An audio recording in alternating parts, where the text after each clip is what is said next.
లో మా నిన్నటి పీపీటీ మీద మాకు ఒపీనియన్ షేర్ చేసుకునే ఆప్షన్ ఇచ్చినందుకు సార్, నిన్న సీఎం గారు చాలా సిటీస్ విజిట్ చేసినట్టు చెప్పారు.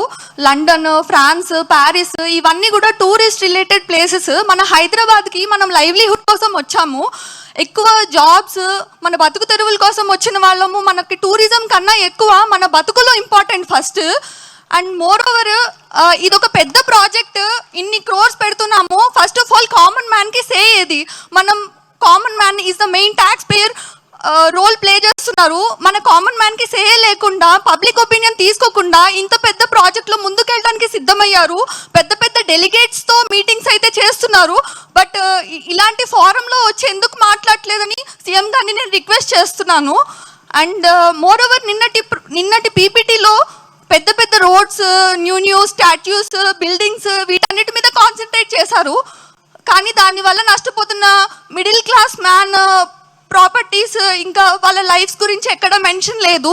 ఒక మెన్షన్ చేశారు టీడీఆర్స్ అని, ఇంకా అంతే. మాకు అప్పటి నుంచి నిద్ర లేదు. టీడీఆర్స్ మా పక్కనేనండి, కొంచెం డిస్టెన్స్లోనే కోకపేట, బుడ్వేల్ ఇలాంటివన్నీ ప్రాపర్టీస్ సేల్కి తీసుకొస్తున్నారు గవర్నమెంట్. సో మనందరికీ తెలుసు అక్కడ ప్రాపర్టీస్ ఎంత వాల్యుయేషన్ ఉన్నాయో. వేరాజ్ మా ప్రాపర్టీస్ వచ్చేసి 0 వాల్యుయేషన్ అని అన్నారు. ఇది ఎక్కడ న్యాయం అని నేను గవర్నమెంట్ని రిక్వెస్ట్ చేస్తున్నాను, దీని గురించి టేక్ కేర్ చేయాలి అని. అండ్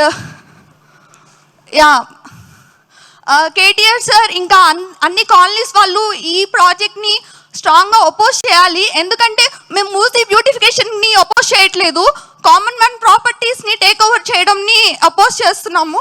సో అందరూ యునైటెడ్గా ఉండాలి, ఈ ప్రాజెక్ట్ కరెక్ట్గా వెళ్ళాలి పబ్లిక్ ఒపీనియన్తో అని నేను రిక్వెస్ట్ చేస్తున్నాను సార్. థ్యాంక్ యూ అమ్మా.